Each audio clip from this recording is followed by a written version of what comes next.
ଅନୁକୂଳ ଚନ୍ଦ୍ର ବସି ମୁଖ ନିଶ୍ଚିତ ପବିତ୍ର ନାରାୟଣ ଝିଅ ମୋର ତୁମର ସେବା, ତୁମର ଚାଲିବା, ତୁମର ଚିନ୍ତା, ତୁମର କହିବା ପୁରୁଷ ଜନସାଧାରଣଙ୍କ ଭିତରେ ଏପରି ଗୋଟିଏ ଭାବର ସୃଷ୍ଟି କରେ ଯେଉଁଥିରେ ସେମାନେ ଅବନତ ମସ୍ତକରେ ନତଜାନୁ ହୋଇ ସତ୍ସମ୍ଭ୍ରମେ ଭକ୍ତିଗଦ କଣ୍ଠରେ ମା ମୋର ଜନନୀ ମୋର କହି ମୁଗ୍ଧ ହୁଅନ୍ତି, ବୃଦ୍ଧ ହୁଅନ୍ତି, ତୃପ୍ତ ହୁଅନ୍ତି, କୃତାର୍ଥ ହୁଅନ୍ତି।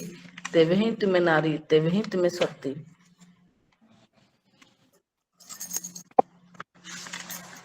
ବ୍ରତ ଓ ନିୟମରେ ବ୍ରତ ଓ ନିୟମକୁ ତ୍ୟାଗ କରିବ ନାହିଁ। ବରଂ କାହିଁକି କରନ୍ତି, କେମିତି କରନ୍ତି, ଏହା କରିଲେ କଣ ଫଳ ପାଇପାରେ ଭଲ କରି ବୁଝ। ଯାହା ତୁମର ଧର୍ମ ଅର୍ଥାତ୍ ଜୀବନ ଯଶ ଓ ବୃଦ୍ଧିକୁ ଉନ୍ନତ କରି ତୋଳେ ତାହା ହିଁ କର, ଅନୁଷ୍ଠାନ କର, ଉପଭୋଗ୍ୟ ଅବଶ୍ୟ କରିବ। ବାଣୀ ସଂଖ୍ୟା 45। ସ୍ୱସ୍ତି ସ୍ୱସ୍ତି। ଜୟ ଜୟଗୁରୁ।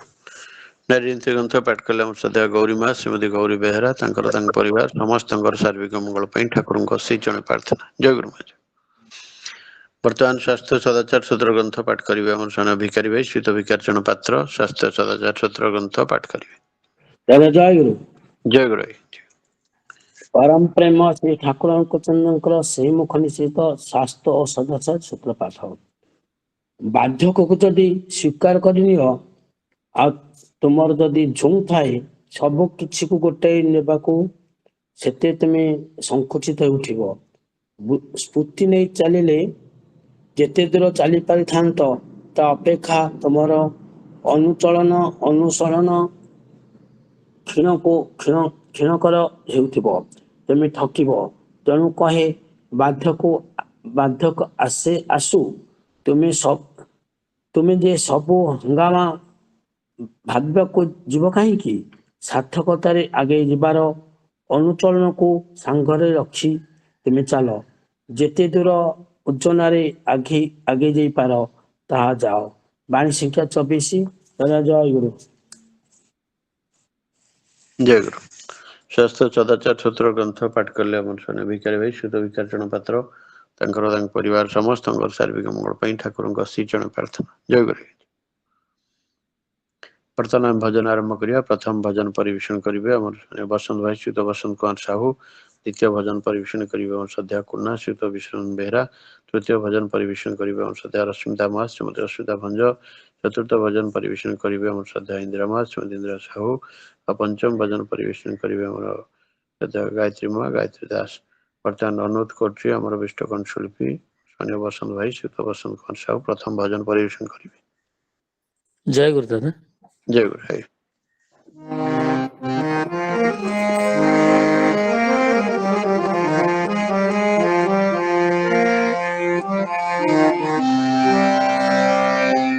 তোমাকে যখন মনে পড়ে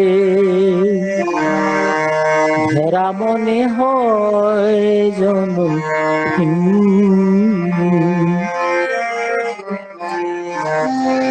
তোমাকে যখন মনে পড়ে ধরা মনে হয় জনহীন। প্রভু তুমি আছো আর আমি আছি, প্রভু তুমি আছো আর আমি আছি। বাকি সব তোমাতে বিলীন, ধরা মনে হয় জনহীন। তোমাকে যখন মনে পড়ে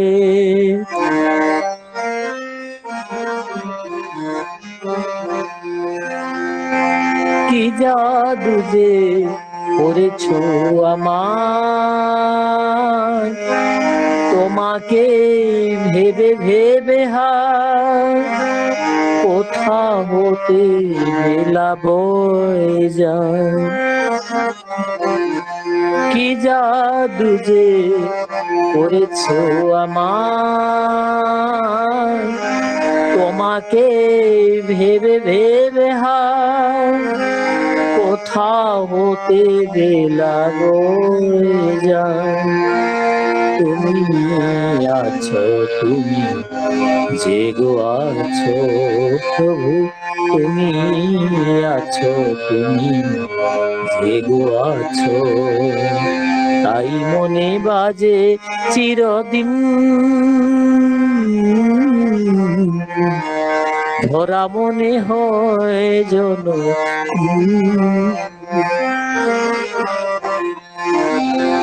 তোমাকে যখন মনে পড়ে।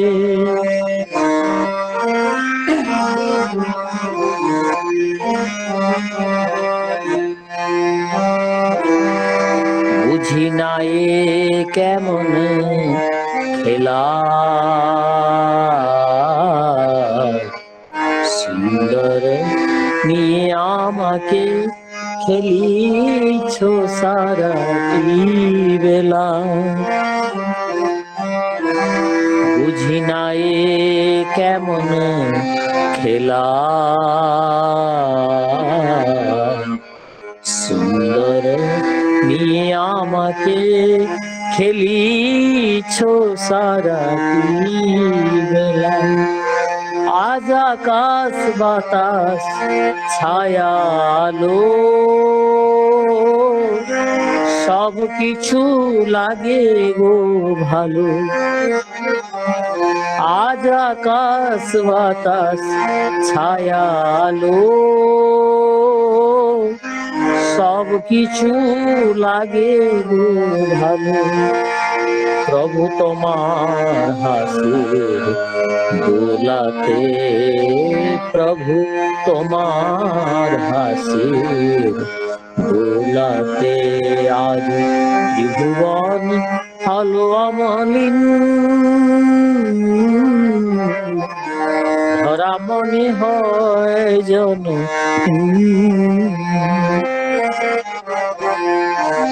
তোমাকে যখন মনে পড়ে, ধরা মনে হয় যেন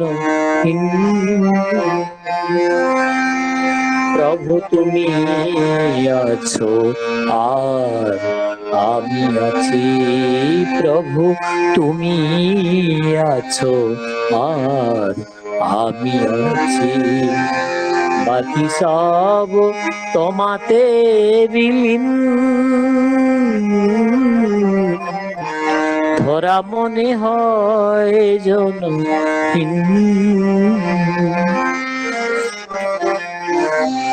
তোমাকে যখন মনে পড়ে, ধরা মনে হয় যেন তোমাকে যখন মনে পড়ে, ধরা মনে হয় যেন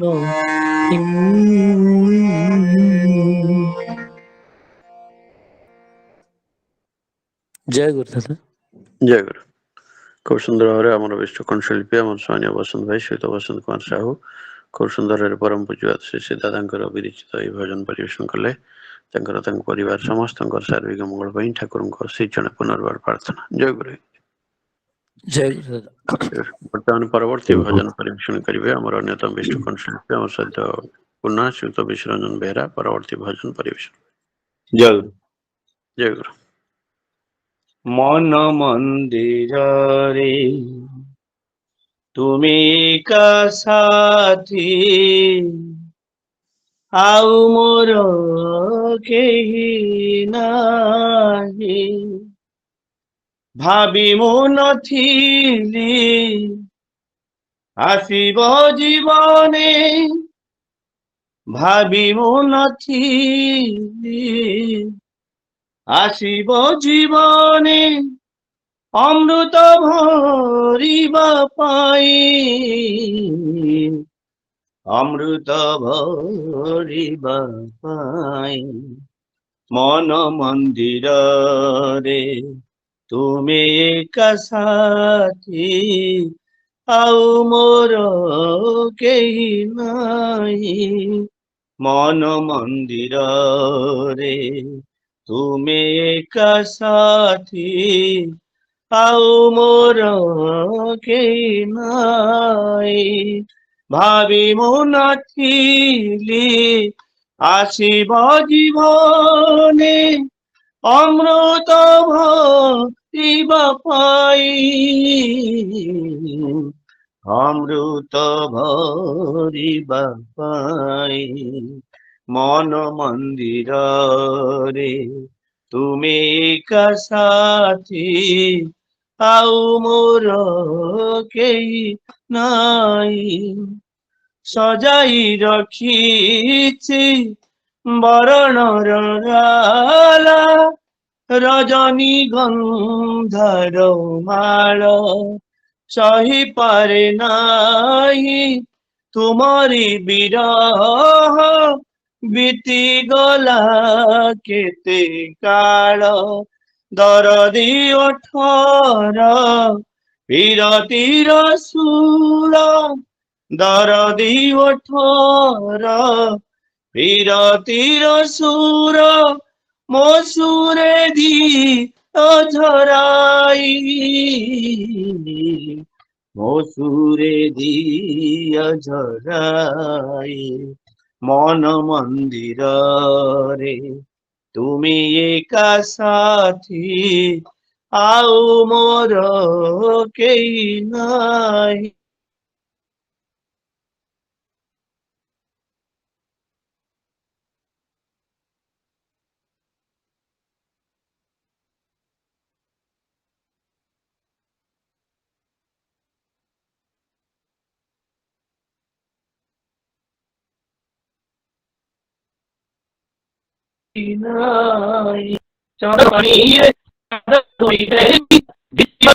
রূপ সজেইবি মন ভুলা সেই শোভা সকাଳ ସୂର୍ଯ୍ୟର ମଧୁର କିରଣେ ସକାଳ ସୂର୍ଯ୍ୟର ମଧୁର କିରଣେ ଅନୁଭବ ଦେବି ଗାଇ ଅନୁଭବ ଦେବି ଗାଇ ମୋ ମନ ମନ୍ଦିରେ তুমি একা সাথী ଆଉ ମୋର କେହି ନାହିଁ। ମୋ ମନ ମନ୍ଦିରେ তুমি একা সাথী ଆଉ ମୋର କେହି ନାହିଁ।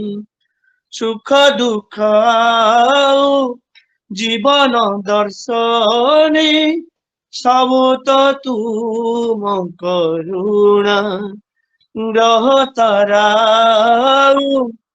ଗଗନ ପବନ ସବୁ ତୁମରି ସର୍ଜନା ମୃଦିତ ନୟନେ ସେ ରୂପ ଦର୍ଶନେ মুদিত নয়নে সে রূপ দর্শনে ভক্তি সম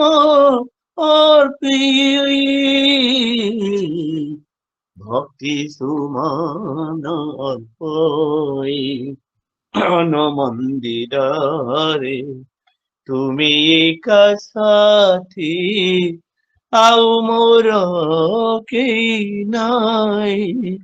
মন মন্দিরে তুমি একা সাথী ଆଉ ମୋର କେହି ନାହିଁ। ଭାବି ମୁଁ ନଥିଲି ଆସିବ ଜୀବନେ ଭାବି ମୁଁ ନଥିଲି ଆସିବ ଜୀବନେ অমৃত ভরিবা পাই অমৃত ভরিবা পাই মন মন্দিরে তুমি একা সাথী ଆଉ ମୋର କେହି ନାହିଁ। ମନ ମନ୍ଦିରରେ তুমি একা সাথী ଆଉ ମୋର କେହି ନାହିଁ ମନ ମନ୍ଦିରରେ ତୁମେ ଏକା ସାଥୀ ଆଉ ମୋର କେହି ନାହିଁ। ଜୟ ଗୁରୁ। ଜୟ ଗୁରୁ। ଖୁବ୍ ସୁନ୍ଦର ଭାବରେ ଆମର ବିଷ୍ଟ କଣ୍ଠଶିଳ୍ପୀ ଆମର ଶ୍ରଦ୍ଧେୟ କୁନା ଶ୍ରୀଯୁକ୍ତ ବିଶ୍ୱରଞ୍ଜନ ବେହେରା ଖୁବ୍ ସୁନ୍ଦର ଭାବରେ ଭଜନ ପରିବେଷଣ କଲେ। ତାଙ୍କର ତାଙ୍କ ପରିବାର ସମସ୍ତଙ୍କର ସାର୍ବିକ ମଙ୍ଗଳ ପାଇଁ ଠାକୁରଙ୍କ ଅଶୀ ଜଣ ପ୍ରାର୍ଥନା। ଜୟ ଗୁରୁ। ବର୍ତ୍ତମାନ ପରବର୍ତ୍ତୀ ଭଜନ ପରିବେଷଣ କରିବେ ଆମର ଅନ୍ୟତମ ବିଷ୍ଟ କଣ୍ଠଶିଳ୍ପୀ ଆମର ଶ୍ରଦ୍ଧେୟ ରଶ୍ମିତା ମା ଶ୍ରୀମତୀ ରଶ୍ମିତା ଭଞ୍ଜ ପରବର୍ତ୍ତୀ ଭଜନ ପରିବେଷଣ କରିବେ। ଜୟ ଗୁରୁ ଦାଦା। ଜୟ ଗୁରୁ ମା ଜୟ। ଯେତେ ଦିନ ଥିବ ଜୀବନ ମୋର ଯେତେ ଦିନ ଥିବ ଜୀବନ ମୋର ଗାଉଥିବି ନାମ ତୁମର ମଧୁର ସୁରକୁ ମୋର ସଜାଇବି ଗୀତ ତୁମର ମଧୁର ସୁରକୁ ମୋର ସଜାଇବି ଗୀତ ତୁମର ଯେତେ ଦିନ ଥିବ ଜୀବନ ମୋର ଯେତେ ଦିନ ଥିବ ଜୀବନ ମୋର ଗାଉଥିବି ନାମ ତୁମର ମଧୁର ସୁରକୁ ମୋର ସଜାଇବି ଗୀତ ତୁମର ମଧୁର ସୁରକୁ ମୋର ସଜାଇବି ଗୀତ ତୁମର ନାହିଁ ପ୍ରଭୁ ନାହିଁ ଦେବା ପାଇଁ ପ୍ରତିଦାନ ମୋର ଅଛି ପ୍ରଭୁ ଅଛି କେବଳ ହୃଦୟ ମୋର ନାହିଁ ପ୍ରଭୁ ନାହିଁ ଦେବା ପାଇଁ ପ୍ରତିଦାନ ମୋର ଅଛି ପ୍ରଭୁ ଅଛି କେବଳ ହୃଦୟ ମୋର ଏ ଜୀବନ ଅଟେ ତୁମରି ଦାନ ଏ ଜୀବନ ଅଟେ ତୁମରି ଦାନ ଭୁଲିବିନି ନାମ ତୁମର ମଧୁର ମଧୁର ସୁରକୁ ମୋର ସଜାଇବି ଗୀତ ତୁମର ମଧୁର ସୁରକୁ ମୋର ସଜାଇବି ଗୀତ ତୁମର ଆସ ପ୍ରଭୁ ଆସ ବସିଯାଅ ହୃଦୟ ମୋର ডাকে আদি ডাকে আকুড়ে প্রাণ মরা আশা প্রভু আশা বসি যাও হৃদয়ে মরা ডাকে আজি ডাকে আকুড়ে প্রাণ মরা চালুথিবি প্রভু সাথে তোমারা চালুথিবি প্রভু সাথে তোমারা ছাড়িবনি হাত মোহরা মধুরা মধুরা সুরকু মোরা সজাইবি গীত তোমারা মধুরা সুরকু মোরা সজাইবি গীত তুমরা যেতে দিন থিবা জীবন মোরা যেতে দিন থিবা জীবন মোরা গাউথিবি নাম তুমরা মধুর সুরকু মোরা সজাইবি গীত তুমরা ভুলিবিনি নাম তুমরা ছাড়িবনি হাত মোহরা। জয় গুরু দাদা। জয় গুরু। খুব সুন্দর ও সমুদ্র কণ্ঠে আমার বিষ্ট কণ্ঠশিল্পী আমার শ্রদ্ধেয় রশ্মিতা মা শ্রীমতী রশ্মিতা ভঞ্জ খুব সুন্দর এই ভজন পরিবেশন কলে ତାଙ୍କର ତାଙ୍କ ପରିବାର ସମସ୍ତଙ୍କର ସାର୍ବିକ ମଙ୍ଗଳ ପାଇଁ ଠାକୁରଙ୍କ ଶ୍ରୀ ଚରଣରେ ପ୍ରାର୍ଥନା। ଜୟ ଗୁରୁ ମହାରାଜ। ଜୟ ଗୁରୁ ଦାଦା ଜୟ ଗୁରୁ। ବର୍ତ୍ତମାନ ପରବର୍ତ୍ତୀ ଭଜନ ପରିବେଷଣ କରିବେ ଆମର ଅନ୍ୟତମ ବିଷ୍ଣୁ କଣ୍ଠଶିଳ୍ପୀ ଆମର ଶ୍ରଦ୍ଧା ଗାୟତ୍ରୀ ମା ଗାୟତ୍ରୀ ଦାସ ପରବର୍ତ୍ତୀ ଭଜନ ପରିବେଷଣ କରିବେ। ଜୟ ଗୁରୁ ଦାଦା। ଜୟ ଗୁରୁ ମହାରାଜ।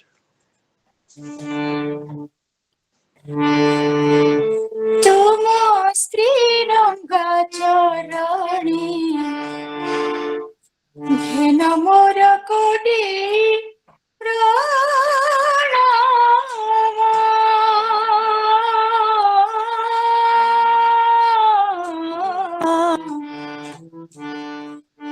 ঘেন মোর কোটি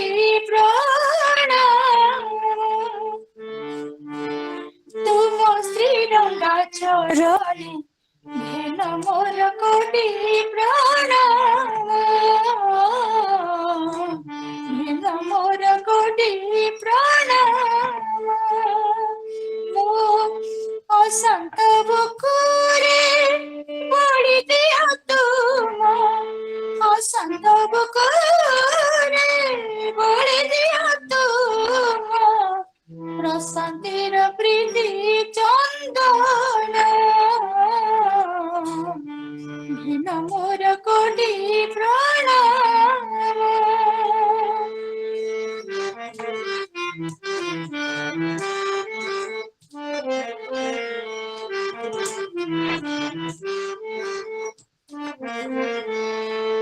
জীবন গগনে খেলালো চকারে জীবন গগনে খেলালো চকারে বাদল পাহাড়ে পূর্ণ শশী ভরে বাদল পাহাড়ে পূর্ণ শশী ভরে কেতে দিন খেলাইবা প্রভু কেতে দিন খেলাইবা প্রভু কেতে দিন খেলাইবা প্রভু সহি ন পারই মমর সহি ন পারই মমর তুম শ্রী রঙ্গা চরণে ঘেন মোর কোটি প্রণাম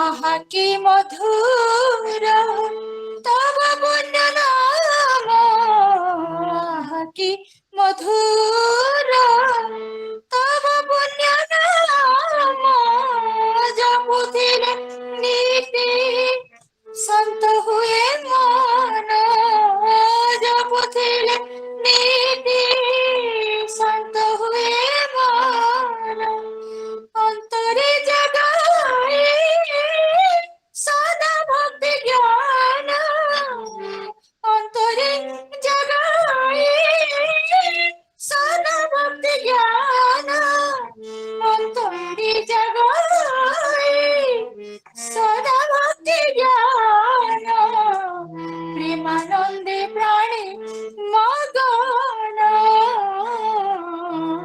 প্রেমানন্দে প্রাণ মগন তুম শ্রী রঙ্গা চরণে ঘেন মোর কোটি প্রণাম অসন্ত বুকুরে বড়ি দিও তুম অসন্ত বুকুরে বড়ি দিও তুম প্রশান্তির প্রীতি চন্দন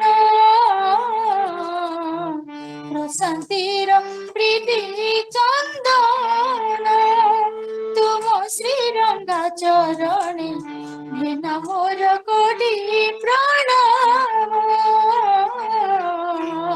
ঘেন মোর কোটি প্রণাম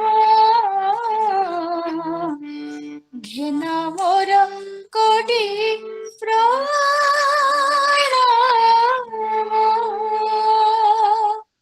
ଜୟ ଗୁରୁ ଦାଦା। ଜୟ ଗୁରୁ।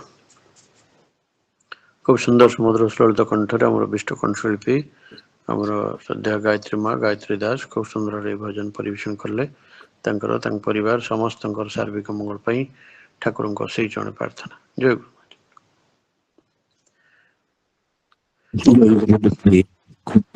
ଆଜ୍ଞା ଜୟ ଗୁରୁ ଦାଦା ଜୟ ଗୁରୁ।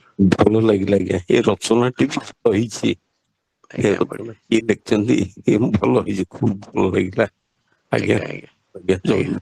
ଜୟ ଗୁରୁ ଦାଦା ଜୟ ଗୁରୁ। ଆମର ପୂଜ୍ୟ ପ୍ରଭାତ ତାଙ୍କର କୌଣସି ଦେଇଛନ୍ତି ତାଙ୍କର ମଧ୍ୟ ସୁସ୍ଥ ସୁଦୀର୍ଘ ନିରାମ ଜୀବନ ପାଇଁ ଆମେ ଠାକୁରଙ୍କ ସେଇ ଜଣ ପ୍ରାର୍ଥନା ଜଣାଇବା। ଜୟ ଗୁରୁ ଦାଦା ଜୟ ଜୟ ଗୁରୁ ଜୟ ଗୁରୁ। ବହୁତ ବର୍ତ୍ତମାନ ପରବର୍ତ୍ତୀ ଭଜନ ପରିବେଷଣ କରିବେ ଶ୍ରୀମତୀ ଝରଣ ଦଳୀ ପରବର୍ତ୍ତୀ ଭଜନ ପରିବେଷଣ କରିବେ। ଜୟ ଗୁରୁ ସମସ୍ତଙ୍କୁ ମୋର ଜୟ ଗୁରୁ। ଦେଖ ଦେଖ ରେ ପଥିକ ଆଖି ମେଲି କେଉଁ ଅଜଣା ପଥରେ ଯାଉ ଚାଲି ଯେବେ ସଙ୍କଟ ସାଗରୁ ହେବୁ ପାରି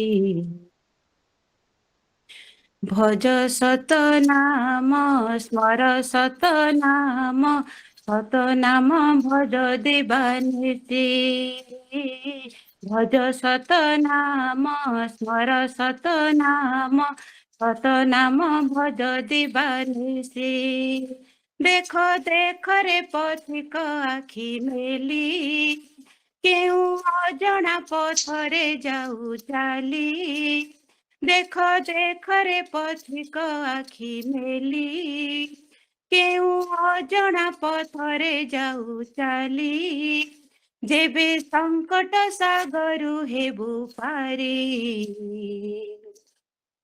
ଭଜ ସତ ନାମ ସ୍ମର ସତ ନାମ ସତ ନାମ ଭଜ ଦିବାନିସି ଭଜ ସତ ନାମ ସ୍ମର ସତ ନାମ ସତ ନାମ ଭଜ ଦିବାନିସି ଅନ୍ଧାର ଯେବେ ଆସିବ ଫେରି ଜାଳିବୁ ସିନା ବତୀ ମନ ଅନ୍ଧାର ହେଲେ ଜାଣିଥା ଜଳିବୁ ଦିନ ରାତି ଅନ୍ଧାର ଯେବେ ଆସିବ ଫେରି ଜାଳିବୁ ସିନା ବତୀ ମନ ଅନ୍ଧାର ହେଲେ ଜାଣିଥା ଜଳିବୁ ଦିନ ରାତି ନାମ ଭଜନ ବିନା ପଥିକ ନାମ ଭଜନ ବିନା ପଥିକ ଜୀବନେ ଜ୍ୟୋତି ନାହିଁ ଜୀବନେ ଜ୍ୟୋତି ନାହିଁ ଭଜ ସତ ନାମ ସ୍ମର ସତ ନାମ ସତ ନାମ ଭଜ ଦିବାନିସି ଭଜ ସତ ନାମ ସ୍ମର ସତ ନାମ ସତ ନାମ ଭଜ ଦିବାନିସି ଦେଖ ଦେଖ ରେ ପଥିକ ଆଖି ମେଲି କେଉଁ ଅଜଣା ପଥରେ ଯାଉ ଚାଲି ଦେଖ ଦେଖ ରେ ପଥିକ ଆଖି ମେଲି କେଉଁ ଅଜଣା ପଥରେ ଯାଉ ଚାଲି ଯେବେ ସଙ୍କଟ ସାଗରୁ ହେବୁ ପାରି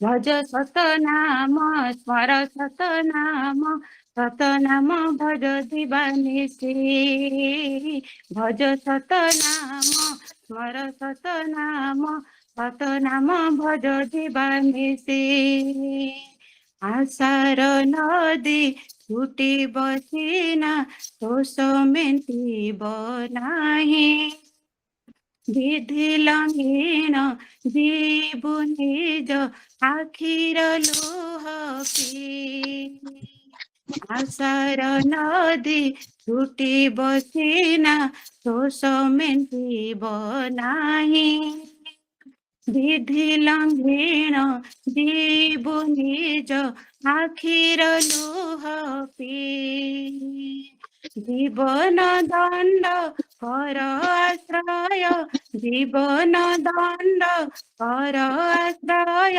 हे बुरे काल जय हे बुरे काल जय भज सतनाम स्मर सतनाम भज दिवानिशि भज सतनाम स्मर सतनाम भज दिवानिशि देख देख रे पथिक आखि मेली केउ अजଣା पथरे जाऊ चाली देख देख रे पथिक आखि मेली କେଉଁ ଅଜଣା ପଥରେ ଯାଉ ଚାଲି ଯେବେ ସଙ୍କଟ ସାଗରୁ ହେବୁ ପାରି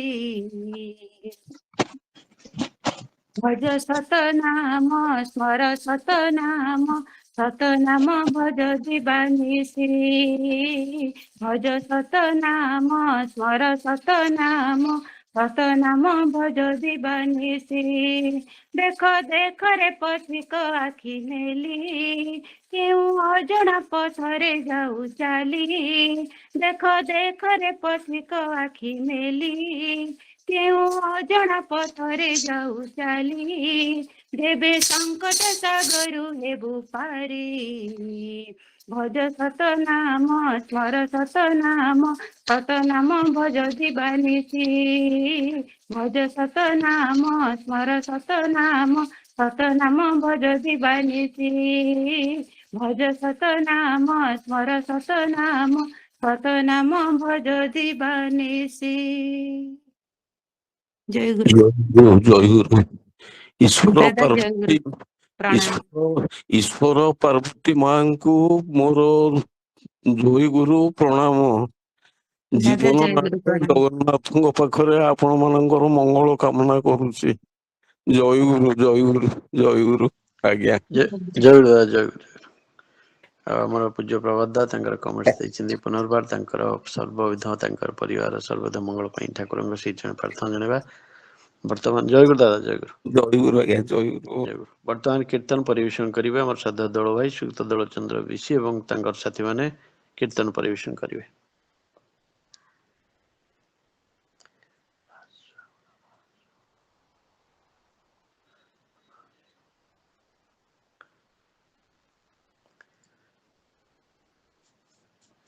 अथर अनुरोध करछि वर्तमान कीर्तन परिवेशन करिवे हमर श्रद्धा दल भाई सुक्त दल चंद्र विशी एवं तांकर साथी माने कीर्तन परिवेशन करिवे।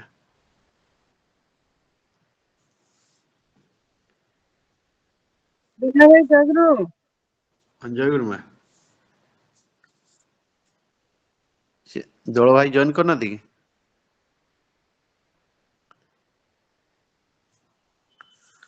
दादा कर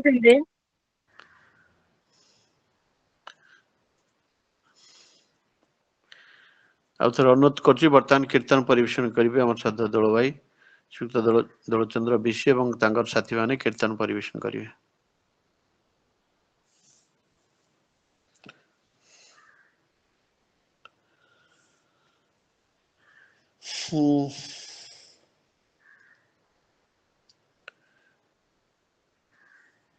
आउथर अनुरोध करछि वर्तमान कीर्तन परिवेशन करिवे हमर श्रद्धा दल भाई सुक्त दल चंद्र विशी एवं तांकर साथी माने कीर्तन परिवेशन करिवे। बोधे कीर्तन समस्या अच्छी अनुरोध करछि वॉलंटियरली कहीं कीर्तन करदेले आमे कृतज्ञ हबु तेणु अनुरोध करछि वॉलंटियरली कहीं स्वेच्छाकृत भाव में कीर्तन परिवेशन करंतु।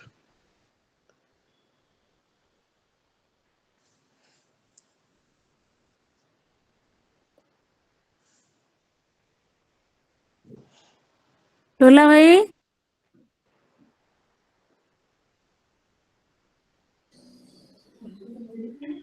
जय गुरु दादा हाँ जय गुरु शारदा और कन्या जय गुरु जय गुरु जय गुरु करन जय गुरु वर्तमान कीर्तन परिवेशन करिवे और शारदा ठाकुर सप्रतिनिधि इंजीनियर शरद कुमार दास परिवार कीर्तन हरि बोले नयनेर जले भाषाए केन तारी ডাকো না। হরি বলে নয়নের জলে ভাষায় কেন তারি ডাকো না। হরি বলে নয়নের জলে ভাষায় কেন তারি ডাকো না। হরি বলে নয়নের জলে ভাষায় কেন তারি ডাকো না। হরি হরি বলো দিন ফুরায় গেল, হরি হরি বলো দিন ফুরায় গেল, হরি হরি বলো দিন ফুরায় গেল, হরি হরি বলো দিন ফুরায় গেল। পারের সম্বল কিছু করো না, হরি হরি বলো দিন ফুরায় গেল, পারের সম্বল কিছু করো না। ও পারের সম্বল কিছু করো না, পারের সম্বল কিছু করো না, পারের সম্বল কিছু করো না, পারের সম্বল কিছু করো না। ও পারের সম্বল কিছু করো না, পারের সম্বল কিছু কিছু করো না।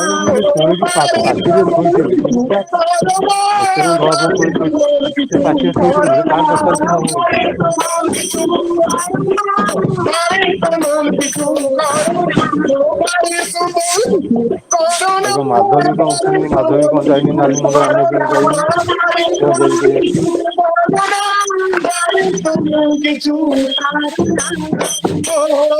বলে নয়নের জলে ভাষায় কেন তারি ডাকো না। হরি বলে নয়নের জলে ভাষায় কেন তারে ডাকো না। মায়ার সংসারে আমার আমার বলি, মায়ার সংসারে আমার আমার বলে মায়ার সংসারে আমার আমার বলে, মায়ার সংসারে আমার আমার বলে ইহকাল পরকাল হারায়ো না। মায়ার সংসারে আমার আমার বলে ইহকাল পরকাল হারায়ো না। ইহকাল পরকাল হারায়ো না, ইহকাল পরকাল হারায়ো না, ইহকাল পরকাল হারায়ো না, ইহকাল পরকাল হারায়ো না। ইহকাল পরকাল হারায়ো না, ইহকাল পরকাল হারায়ো না, ইহকাল পরকাল হারায়ো না, ইহকাল পরকাল হারায়ো না। ইহকাল পরকাল হারায়ো না, ইহকাল পরকাল হারায়ো না, ইহকাল পরকাল হারায়ো না, ইহকাল পরকাল হারায়ো না। ইহকাল পরকাল হারায়ো না, ইহকাল পরকাল হারায়ো না, ইহকাল পরকাল হারায়ো না, ইহকাল পরকাল হারায়ো না। হরি বলে নয়নের জলে ভাষায় কেন তারে ডাকো না। হরি বলে নয়নের জলে ভাষায় কেন তারে ডাকো না। ঈশান বলে ভাই আর তো সময় নাই, ঈশান বলে ভাই আর তো সময় নাই, ঈশান বলে ভাই আর তো সময় নাই, ঈশান বলে ভাই আর তো সময় নাই। জয় রাধে গোবিন্দ বলো না, ঈশান বলে ভাই আর তো সময় নাই, জয় রাধে গোবিন্দ বলো না। ও জয় রাধে গোবিন্দ বলো না, জয় রাধে গোবিন্দ বলো না, জয় রাধে গোবিন্দ বলো না, জয় রাধে গোবিন্দ বলো না, জয় রাধে গোবিন্দ বলো না, জয় রাধে গোবিন্দ বলো না, জয় রাধে গোবিন্দ বলো না, जय राधे गोविंद बोलो ना जय राधे गोविंद बोलो ना जय राधे गोविंद बोलो ना जय राधे गोविंद बोलो ना जय राधे गोविंद बोलो ना जय राधे गोविंद बोलो ना जय राधे गोविंद बोलो ना जय राधे गोविंद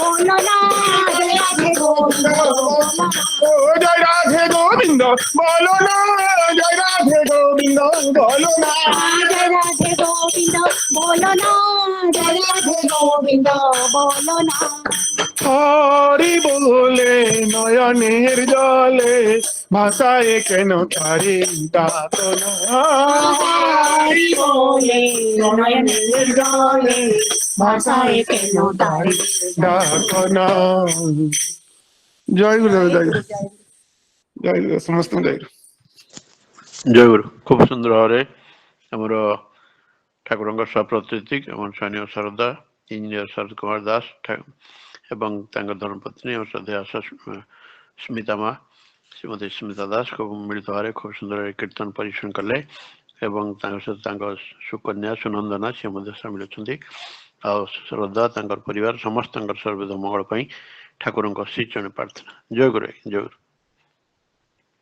जय गुरु जय जय गुरु प्रतिदिन प्रातः समय चांदोड़ सत्संग विहार अनुकूल सत्संग आज सत्संग निवेदन करछन्ती हमर सामान्य कानुदा ठाकुर सप्रतिनिधि डॉक्टर कांचन दास तांकर सुकन्या तपरती तांकर जन्मदिन से तपरती सर्वद मंगल प्रार्थना जन सहित कानुदा तांकर परिवार समस्त सार्विक मंगल ठाकुर श्री चरण प्रार्थना तत्सहित प्रतिदिन भली सत्संग निवेदन करछन्ती हमर श्रद्धा प्रसन्न बाबू श्रीत प्रसन्न कुमार बेहरा आईएफएस परिवार समस्त सार्विक मंगल ठाकुर श्री चरण प्रार्थना तत्सहित सत्संग निवेदन करछन्ती हमर श्रद्धा नरेश भाई श्रीयुक्त नरेश कुमार प्रधान एवं आम श्रद्धा डिलेश्वरी माँ श्रीमती डिलेश्वरी प्रधान तांकर सुकन्या व्रतदीपा तांकर आज जन्मदिन से व्रतदीपा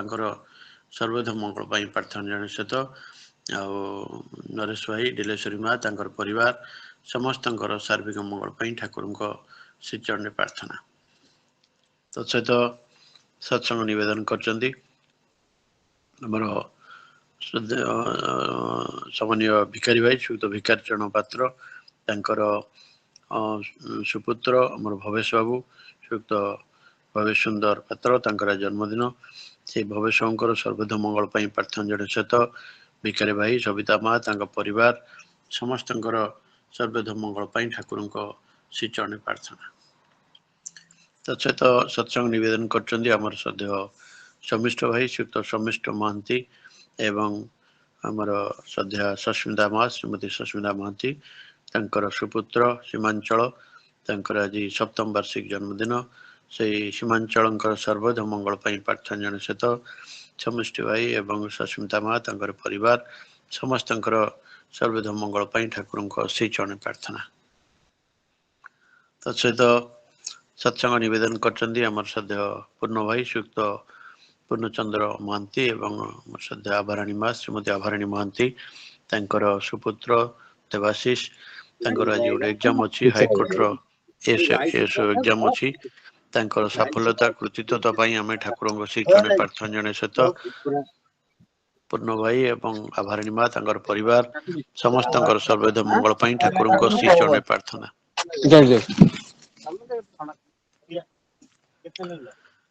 कहार जनकर ऑडियोटा खोल जाइए दयाकोरी बंद कर दिंतु प्रतिदिन भली आम सत्संग अनेक पूज्य रीति गौधुर्य जाज गुरु भाई माने माँ माने योगदान करछन्ती प्रतिदिन भली आम ठाकुर सप्रतिनिधि पूज्य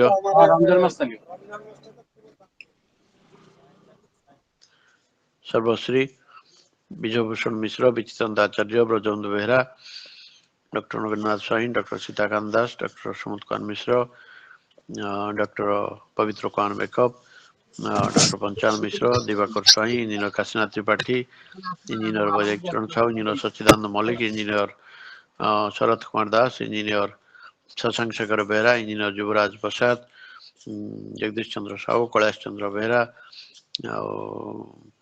निमाई चरण दास, परेश्वर जेना, प्रभात कुमार साहू, प्रशांत कुमार सिंह, परशुराम माणिक, रमेश चंद्र नायक, रघुनाथ बस्तिया, रजनीकांत पंडा, रवींद्रनाथ प्रधान, संतोष कुमार षडंगी, सुभाष चंद्र दास, तारकांत बेहरा, प्रोफेसर उग्रसेन लेंका, प्रोफेसर हृदय रंजन त्रिपाठी एभली अनेक पूज्य रीति माने जोग देइछन्ति। परवर्ती अवस्था आज किए जोग देथिबो तो मु देखि न थाई पारे।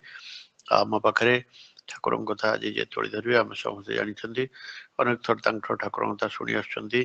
जड़े विज्ञ प्रज्ञ व्यक्तित्व, जड़े सुवक्ता से सामान्य अशोकदा ठाकुर सब्रत ऋतिक डॉक्टर अशोक कुमार त्रिपाठी आज पुनर्बार आमर अनुरोध रक्षा कर आम सहित अच्छे ठाकुर कथा तोड़ी धरबे अनुरोध करवा आलोचना आरंभ करेंगे। डॉक्टर अशोक कुमार त्रिपाठी ठाकुर सब्रत ऋतिक। आज्ञा जय गुराई।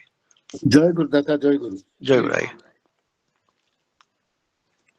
वंदे लोकतिलकं सत्यत वार्ता विभूषणं अमर कृतु सारणं प्रबुद्ध लोक जीवनं प्रणय प्रमत जाग दीपनं वंदे जीवन जीवनं सत्पुरुषं परम प्रेममय शिशि ठाकुर परम आराध्या जगत जननी शिशि बड़मा परम पूज्यपा श्री श्री बरदा परम पूज्यपा श्री श्री आचार्य देव समस्त श्रीपाद पद्मर सदा विनती भरा प्रणाम। इष्ट परिवार पति प्रत्येक श्रीपाद पद्मर सदा विनती भरा प्रणाम। सुंदर दिव्य भव्य प्रातःकालीन मधुर लगन सत्संग आगे चलती आमर समस्त अतीव प्रिय श्रीजुक्त आमर देवेंद्रनाथ दलईदांकर एहीपरि निरवच्छिन्न साधनार विभूति स्वरूप।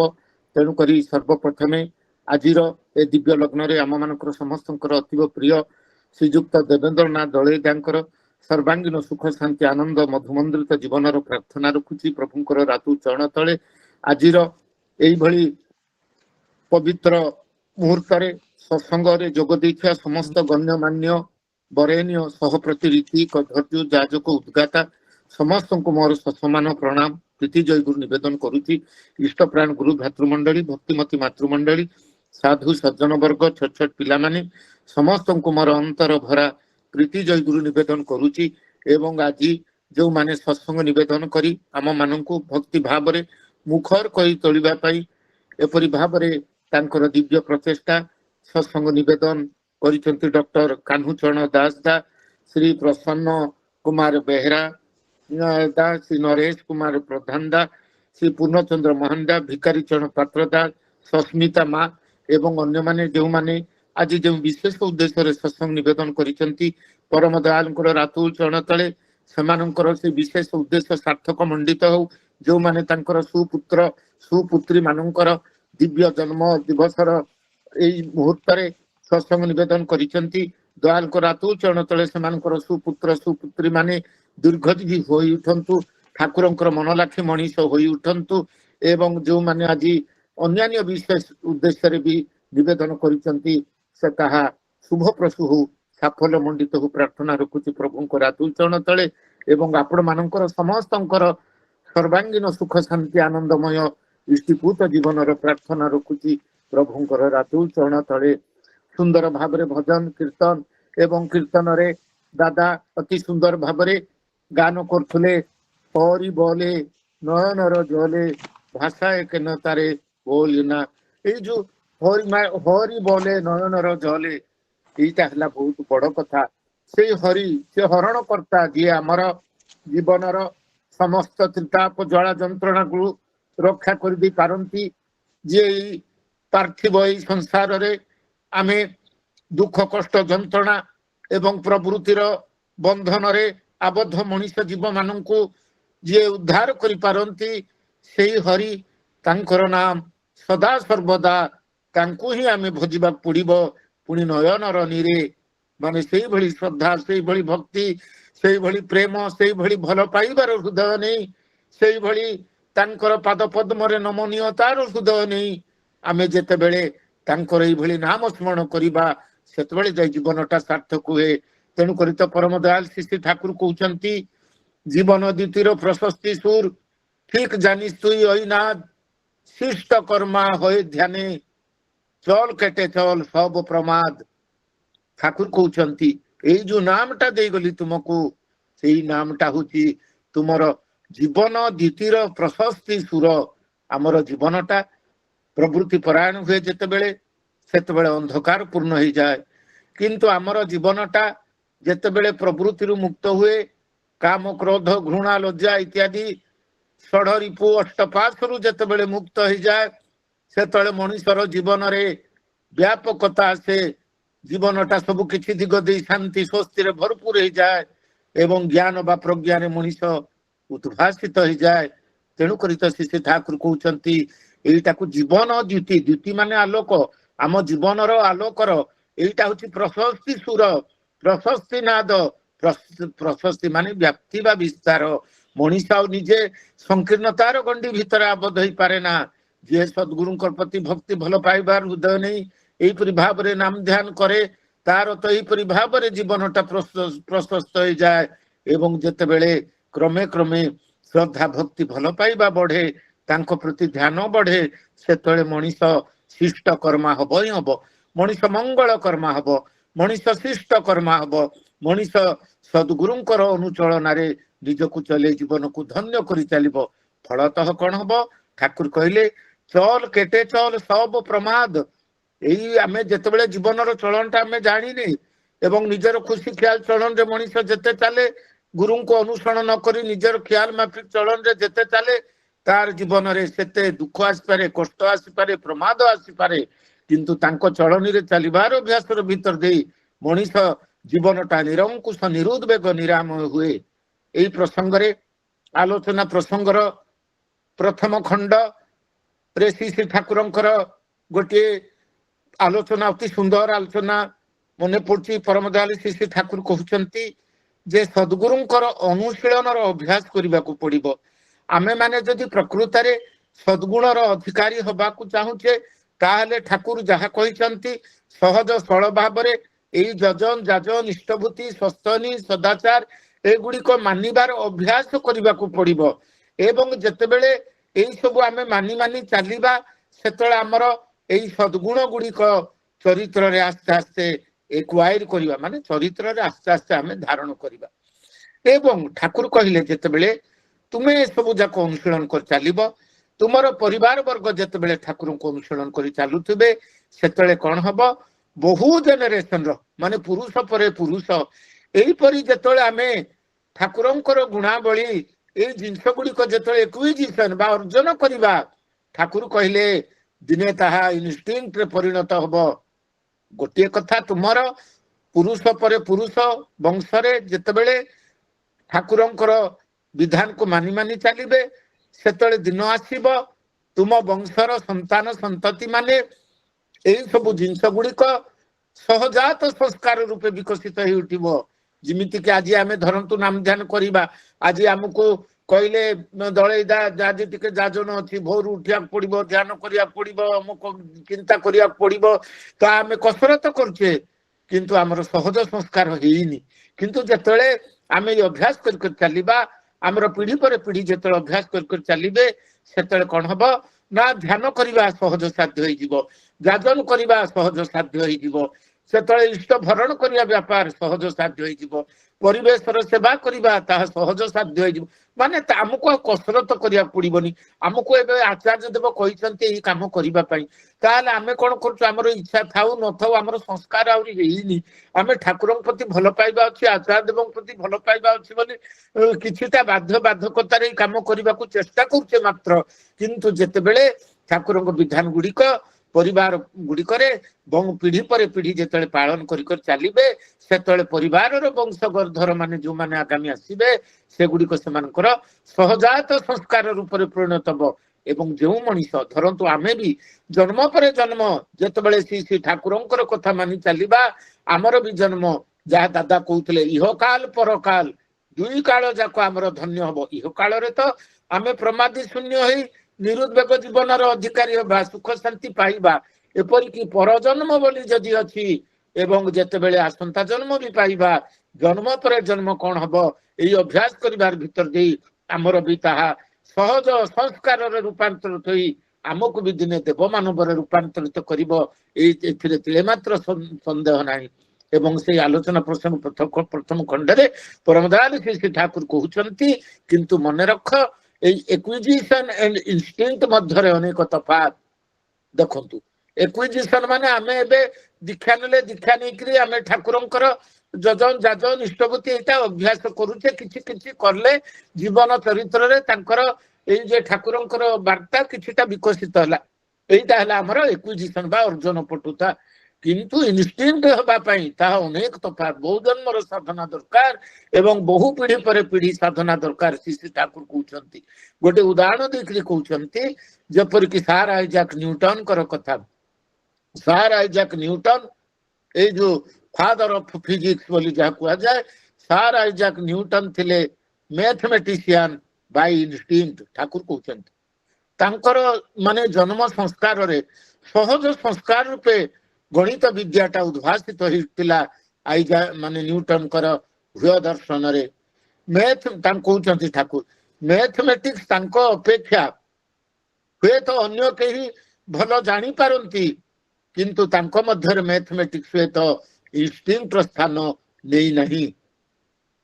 ନ୍ୟୁଟନଙ୍କର ସମକାଳୀନ ଏବଂ ପରବର୍ତ୍ତୀ ସମୟରେ ଅନେକ ମ୍ୟାଥମେଟିସିଆନ ଗଣିତଜ୍ଞ ଗଣିତ ବିଦ୍ୟା ତାଙ୍କଠୁ ହୁଏତ ଅଧିକ ଜାଣିଥିବେ, କିନ୍ତୁ ନ୍ୟୁଟନଙ୍କର ଭିତରେ ଏତେ ଏକ୍ୱାଇର ବା ଏକ୍ୱିଜିସନ କରିବାକୁ ପଡିନି, ଅର୍ଜନ କରିବାକୁ ପଡିନି, ମ୍ୟାଥମେଟିକ୍ସ ଜାଣିବା ପାଇଁ କସରତ କରିବାକୁ ପଡିନି, କିନ୍ତୁ ସହଜ ସଂସ୍କାର ଉପରେ ତାଙ୍କର ବୃହ ଦର୍ଶନରେ ଉଦ୍ଭାସିତ ହୋଇଥିଲା। ଠାକୁର କହୁଛନ୍ତି ତାହେଲେ ଇନଷ୍ଟିଙ୍କ୍ଟ ବା ସହଜ ସଂସ୍କାରଟା କିପରି?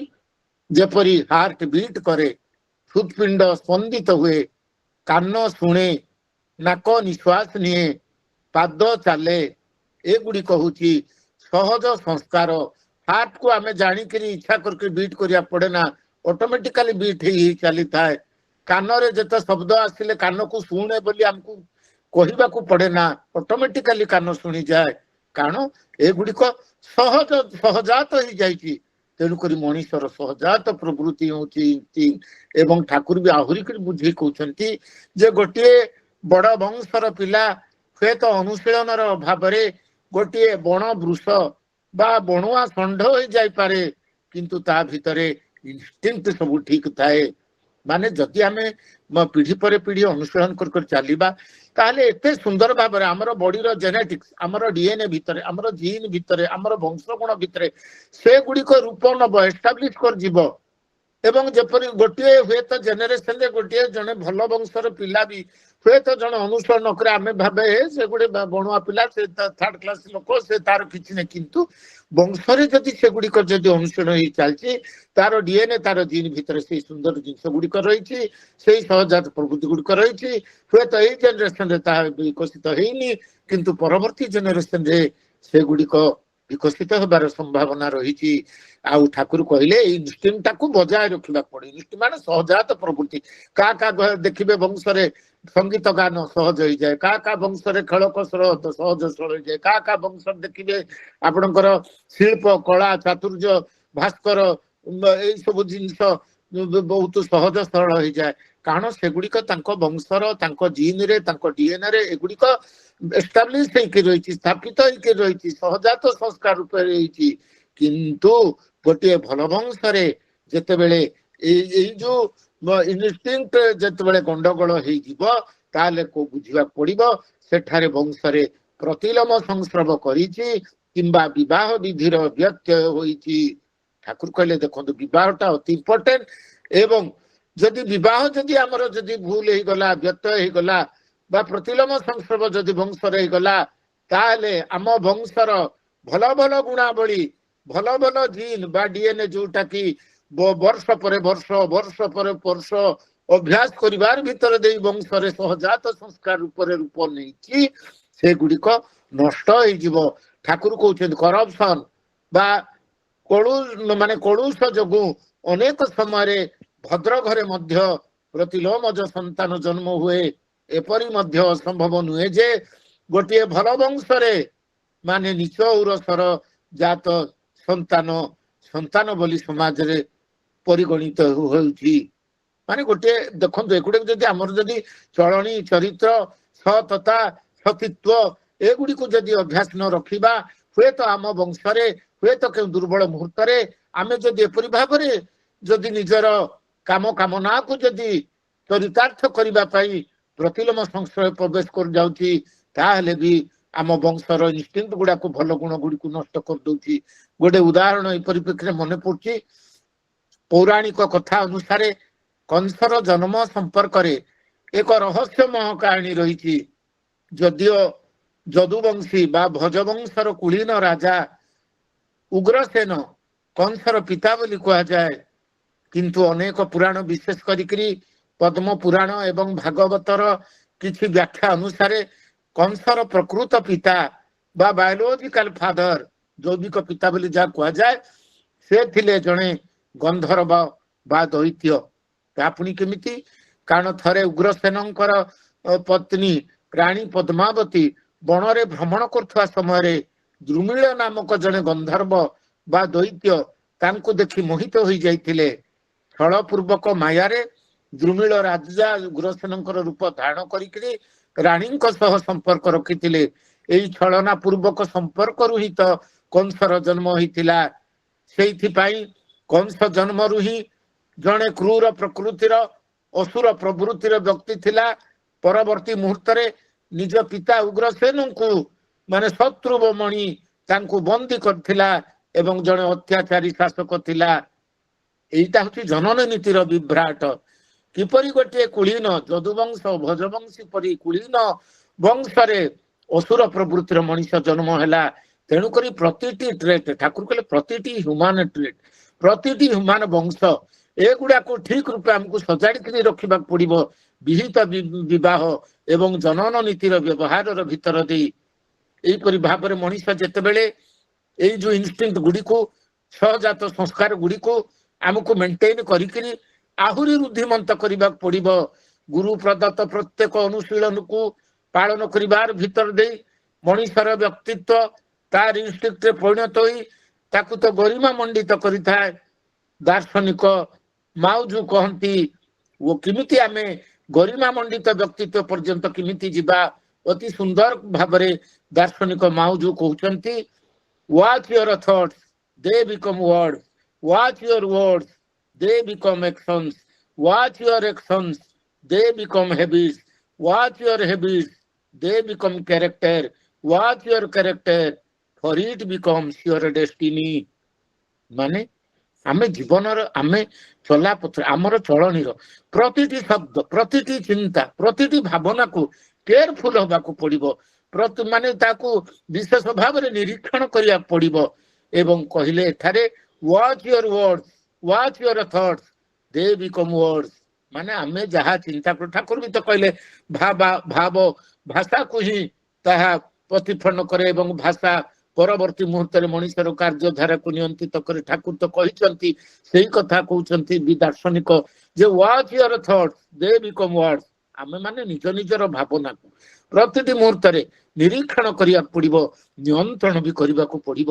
ଏବଂ ଯେଉଁ ମଣିଷର ଯେପରି ଚିନ୍ତା, ଯେପରି ଭାବନା, ତାର ଶବ୍ଦ ବି, ତାର ୱାର୍ଡସ୍ ବା ତାର ଶବ୍ଦ ବି ସେପରି ଭାବରେ ଆସିଥାଏ। ଏବଂ ଏଇ କ୍ଷେତ୍ରରେ ମଣିଷର ଶବ୍ଦ ଯେପରି ହୁଏ, ମଣିଷର ଏକ୍ସନ୍ସ ବା କାର୍ଯ୍ୟଧାରା ବି ସେପରି ହୁଏ। ମଣିଷର କାର୍ଯ୍ୟଧାରା ଯେପରି ହୁଏ, ମଣିଷର ହେବିଟ୍ ବା ଅଭ୍ୟାସ ବି ସେପରି ହେଇଥାଏ।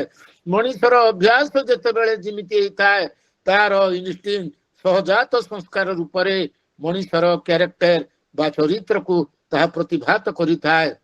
ଏବଂ ମଣିଷର ଚରିତ୍ର ହିଁ ମଣିଷର ଗନ୍ତବ୍ୟକୁ ନିର୍ଦ୍ଧାରିତ କରିଥାଏ। ତାହେଲେ ଆମର ଗନ୍ତବ୍ୟ, ଆମ ମାନଙ୍କର ଗନ୍ତବ୍ୟ ହେଲା ଈଶ୍ୱର ପ୍ରାପ୍ତି। ସେଦିନ ଜଣେ ଯୁବକ ଆଚାର୍ଯ୍ୟ ଦେବଙ୍କର ପାଖକୁ ଆସିଛନ୍ତି, ପୂଜ୍ୟପାଦ ଆଚାର୍ଯ୍ୟ ଦେବଙ୍କ ପାଖକୁ, ଏବଂ ସେ କହୁଛନ୍ତି ଯେ ମୁଁ ନାମ ଧ୍ୟାନ କରିପାରେ ନା ଏବଂ ଯେତେବେଳେ ମୋର ତ ଜୀବନ ଚଳଣି ଠିକ ନାହିଁ। କହୁଛନ୍ତି ଆଚାର୍ଯ୍ୟ ଦେବଙ୍କ ପାଖରେ ଯୁବକ ଜଣ କହୁଛନ୍ତି, ମୋର ଚଳଣି ମୁଁ ଜାଣୁଛି, ସତ୍ସଙ୍ଗ ଯାଉଛି, ମାନେ ଅନେକ କଥା ଠାକୁରଙ୍କର ବି ପଢୁଛି, ଅନେକ ଦାଦା ମା ମାନଙ୍କଠୁ ସୁନ୍ଦର ସୁନ୍ଦର କଥା ବି ଶୁଣୁଛି, କିନ୍ତୁ ମୋର ଜୀବନ ଚଳଣିରେ ମୁଁ କିଛି ପାଳନ କରିପାରୁନି। ବିଶେଷ ଭାବରେ ଯେତେବେଳେ ମୁଁ ନାମ ଧ୍ୟାନରେ ବସେ, ଧ୍ୟାନରେ ବସିବାର ମାନେ ମିନିଟ 2 ମିନିଟ ଭିତରେ ହିଁ ମତେ ଲାଗେ କିଏ ଯେପରି କହି ଉଠିଯା ଉଠିଯା ଉଠିଯା ପରି ଗୋଟିଏ ଭାବ ଆସେ, ଯାହା ଫଳରେ ମୁଁ ଜମା ନାମ ଧ୍ୟାନ କରିପାରେ ନା। ମୋର ମନଟା ଏତେ ଚଞ୍ଚଳ, ଗୋଟିଏ ମୁହୂର୍ତ୍ତ ବି ନାମ ଧ୍ୟାନରେ ବସିପାରେ ନା।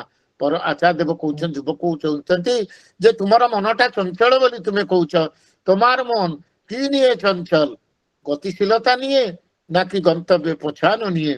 କହୁଛନ୍ତି ତୁମର ମନ କଣ ନେଇକରି ଚଞ୍ଚଳ? ତୁମର ମନଟା ଏଇ ଯୋଉ ଜୀବନର ପ୍ରବୃତ୍ତି ପୂରଣୀ ଗତିଶୀଳତା ନେଇକରି ଚଞ୍ଚଳ ହଉଛି, ନା କି ଗନ୍ତବ୍ୟରେ ପହଞ୍ଚେଇବା ଦିଗରେ ଚଞ୍ଚଳ ହଉଛି, ତାହେଲେ ଆମର ଗନ୍ତବ୍ୟ କଣ? ଆମର ଗନ୍ତବ୍ୟ ହେଲା ଠାକୁରଙ୍କୁ ପାଇବା, ଆମର ଗନ୍ତବ୍ୟ ହେଲା ଠାକୁରଙ୍କର ପରି ଉଠିବା, ଆମର ଗନ୍ତବ୍ୟ ହେଲା ଠାକୁରଙ୍କୁ ସମଗ୍ର ଜଗତରେ ପ୍ରତିଷ୍ଠା କରିବା, ଆମର ଗନ୍ତବ୍ୟ ହେଲା ଏପରି ଭାବରେ ଆମେ ପରିବେଶରେ ଠାକୁରଙ୍କୁ ପ୍ରତିଷ୍ଠା କରିବା ଯେମିତି ସଂସାରର ପରିବେଶରେ କିଏ ଜଣେ ପଡି ନଯାଏ, କିଏ ଜଣେ ହଜି ନଯାଏ, କିଏ ଜଣେ କଷ୍ଟ ନ ପାଏ। ଶ୍ରୀ ଠାକୁର ତ କହୁଛନ୍ତି ସମଗ୍ର ସଂସାରର ଗୋଟିଏ ଜୀବ ବି ଯେତେବେଳେ ପର୍ଯ୍ୟନ୍ତ ଦୁଃଖ କଷ୍ଟରୁ ମୁକ୍ତି ପାଇନାହାନ୍ତି ସେତେବେଳେ ପର୍ଯ୍ୟନ୍ତ ସତ୍ସଙ୍ଗୀ ମାନଙ୍କୁ କେବଳ ବସି ରହିବାର ସେତେବେଳେ ପର୍ଯ୍ୟନ୍ତ ନାହିଁ। ତେଣୁକରି ପ୍ରତିଟି ମୁହୂର୍ତ୍ତରେ ସେଇଭଳି ଭାବରେ ସକ୍ରିୟ ଭାବରେ ଇଷ୍ଟ ପ୍ରତି ସୁଭାବ ନେଇକରି ଚାଲିବାକୁ ପଡିବ। ତାହା ତ ହଉଛି ଆମର ଗନ୍ତବ୍ୟ। ସୁତରାଂ ସେଦିନ ଆଚାର୍ଯ୍ୟଦେବ କହୁଛନ୍ତି ତୁମେ ଯେତେବେଳେ ନାମଦାନରେ ବସିବ ସେତେବେଳେ ତୁମ ମନରେ ଯେକୌଣସି ବି ଚିନ୍ତା ଆସୁଛି ପ୍ରତିଟି ଚିନ୍ତାକୁ ମୋର ଠାକୁରଙ୍କର ଅନୁକୂଳ ଏଇ ଯୋଉ ଚିନ୍ତା ହଉଛି ତ ଠାକୁର ଯେପରି ଚାହିଁଛନ୍ତି ଏଇପରି ଭାବନା ମୋ ମନରେ ଆସୁଛି ତ ଏଇପରି ଭାବନାରେ ଯେତେବେଳେ ତୁମେ ଧ୍ୟାନରେ ବସିବ ସେତେବେଳେ ଦେଖିବ ତମ ମନରେ ଯେ ଅସାର ଚିନ୍ତା କୁଚିନ୍ତା ଯେଉଁଗୁଡ଼ିକ ଆସୁଛି ସେଗୁଡ଼ିକ ଶୁଭପ୍ରସୂ ଚିନ୍ତାରେ ରୂପାନ୍ତରିତ ହେଇଯିବ। ଏଇଭଳି ଭାବରେ ତୁମର ଚରିତ୍ର ତୁମର ଯେ ରୁଦ୍ଧିମନ୍ତ ହେଉଥିବ। ସାଧାରଣ ଭାବରେ ସଂସାରରେ ଯେତେ ସବୁ ରୁଦ୍ଧିମନ୍ତ ବ୍ୟକ୍ତିତ୍ୱ ସମ୍ପନ୍ନ ମହାପୁରୁଷ ମାନଙ୍କର ଜୀବନକୁ ଆମେ ଯଦି ଅନୁଧ୍ୟାନ କରିବା ସେମାନେ ତ ଜୀବନରେ ଏଇଭଳି ଦିବ୍ୟ ଚରିତ୍ରର ଅନୁଶୀଳନର ଭିତର ଦେଇ ନିଜର ବ୍ୟକ୍ତିତ୍ୱକୁ ଗଠନ କରିଛନ୍ତି।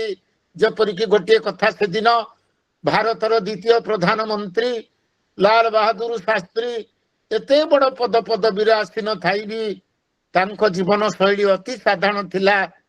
ଥରେ ଶାସ୍ତ୍ରୀଜୀ ପ୍ରାଇମ ମିନିଷ୍ଟର ବା ପ୍ରଧାନମନ୍ତ୍ରୀ ଥିଲା ବେଳେ ତାଙ୍କର ପୁଅ ସରକାରୀ ଗାଡିକୁ ନେଇକରି କୁଆଡେ ବୁଲିବାକୁ ଚାଲି ଯାଇଥିଲେ।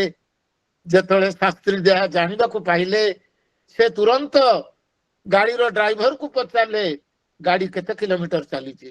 ସେ ନିଜ ପକେଟରୁ ସେତିକି କିଲୋମିଟରର ପେଟ୍ରୋଲର ଟଙ୍କା ଜମା କରି ଦେଇଥିଲେ ସରକାରୀ ପାଣ୍ଠିରେ। ସେ କହିଥିଲେ ଗାଡିଟି ଦେଶର କାମ ପାଇଁ ମୋ ପରିବାର ପାଇଁ ନୁହେଁ। ଦେଖନ୍ତୁ ଏଇଭଳି ଛୋଟିଆ ଏକ କଥା, କିନ୍ତୁ ଛୋଟିଆ ଏକ କଥା ବି କେତେ ବଡ ପ୍ରେରଣାଦାୟୀ ଆମ ମାନଙ୍କର ଚରିତ୍ରକୁ ରୁଦ୍ଧିମନ୍ତ କରିବା ପାଇଁ। ଠିକ ସେଇପରି ଆଉ ଗୋଟିଏ କଥା ମନେ ପଡେ, ଡକ୍ଟର APJ ଅବଦୁଲ କଲାମ ରାଷ୍ଟ୍ରପତି ଥିବା ସମୟରେ ତାଙ୍କର 52 ଜଣ ସମ୍ପର୍କୀୟ ରାଷ୍ଟ୍ରପତି ଭବନକୁ ବୁଲିବାକୁ ଆସିଥିଲେ ଏବଂ କିଛି ଦିନ ରହି ବି ଯାଇଥିଲେ ଦିଲ୍ଲୀରେ ତାଙ୍କର ବାସଭବନରେ ରାଷ୍ଟ୍ରପତି ଭବନରେ।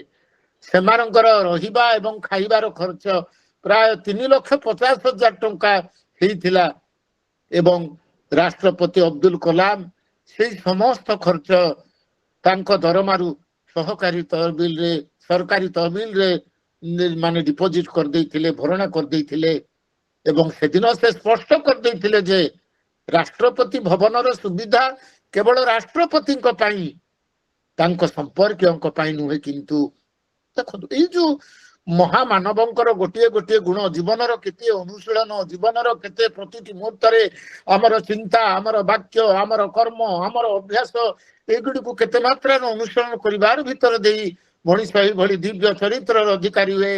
ତେଣୁ ତ ସେଦିନ 283ତମ ସର୍ବଭାରତୀୟ ଋତିକ ସମ୍ମିଳନୀରେ ପରମ ପୂଜ୍ୟପାଦ ଆଚାର୍ଯ୍ୟ ଦେବ କହୁଛନ୍ତି ଯେ ପୂଜ୍ୟ ଦୁଲାଲ ମଜୁମଦାର ଦାଦାଙ୍କର କଥା କହୁଛନ୍ତି। ତାଙ୍କ ଜୀବନର ଗୋଟିଏ ଘଟଣା ମତେ ପ୍ରେରଣାରେ ପ୍ରବୁଦ୍ଧ କରେ।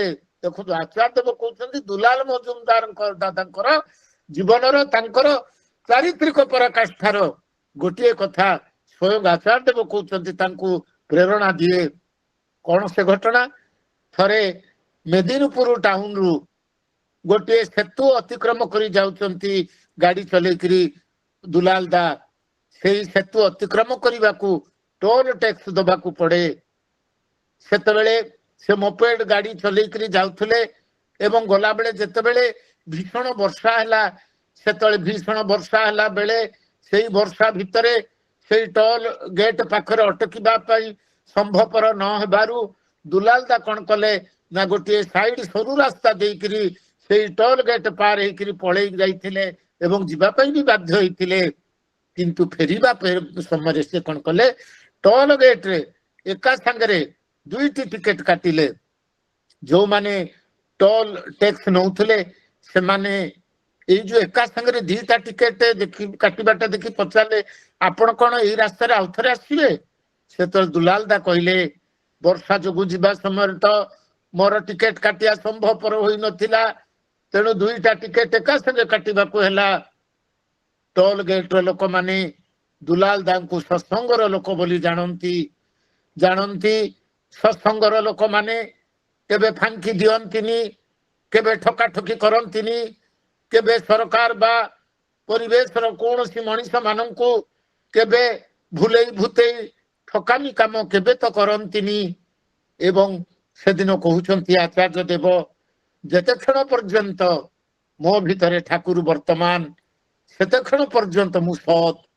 आउ जे मुहूर्तरु मो भितरे ठाकुर अंतर्हित हेले तो तु मुहूर्तरे ही मु केवल मु ही होई गली मु गोटिए बीइंग विथ कॉम्प्लेक्स माने गोटिए जीव प्रवृत्ति परायण जीव ही करी रही गली ठाकुरत्व आउ किंतु मो भितरे रहिलानी तेणु करी एई भली भाबरे आमे निजको पवित्र मंडित करिया पड़िबो एई भली भाबरे निजको जीवनर हाइजीन माने बा सदाचारी माने केवल जे निजर रूप निजर शरीर को सजेइबा निजर लुगापटा सजेई दबा धड़ा पोशाक पिंधि सजा सजी हेकरी केवल रही गले ताहा किंतु तो नुहे निजर जीवन चलनीर चरित्र को सुंदर भाबरे जेतेबेले आमे एइपरि भाबरे पवित्रीकरण करैबा सेतेबेले जाइकरी ही तो आमे रुधिमंत चरित्रर अधिकारी उठिबा तेणु करते से दिन भगवान मनु कहिथिले जे सर्वेषां मपि सर्वेषां मपि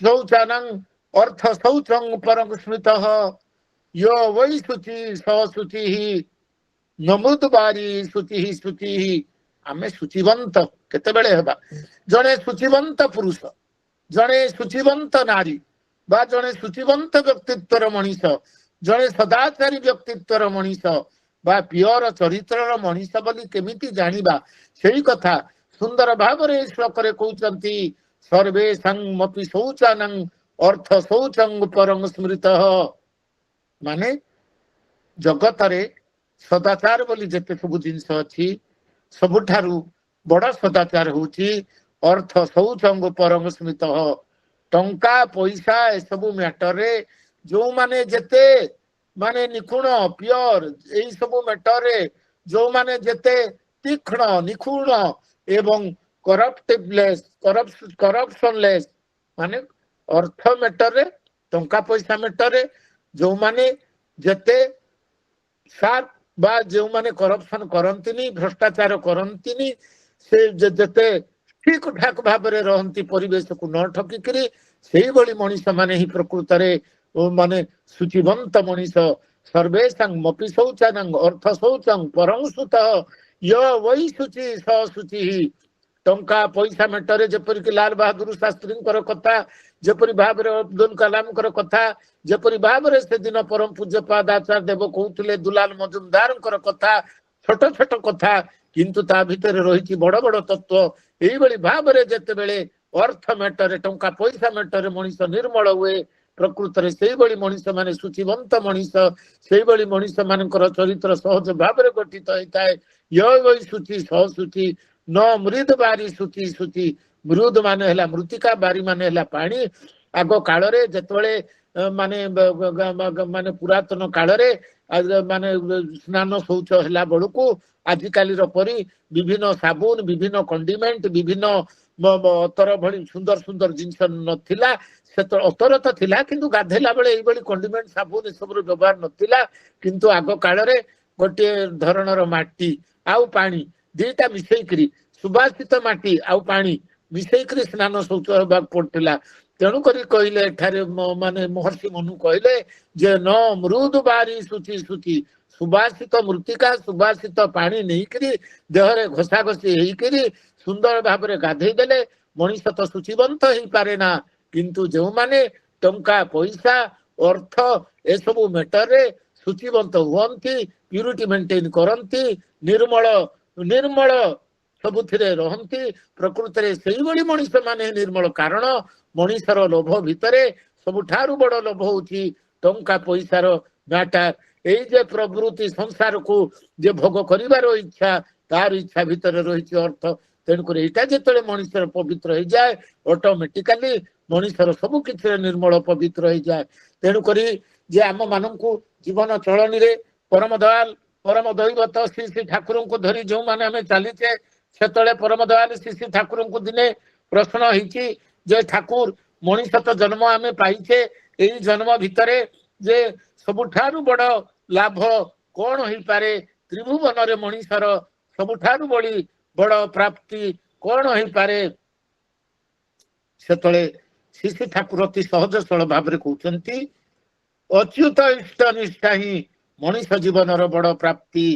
ଏଇସବୁ ଜିନିଷ ଆମେ କହୁଛେ, କିନ୍ତୁ ଏସବୁ ଜିନିଷ ପ୍ରାପ୍ତି କରିବାକୁ ହେଲେ ଦରକାର ସେଇଭଳି ଅଚ୍ୟୁତ ଇଷ୍ଟ ନିଷ୍ଠା।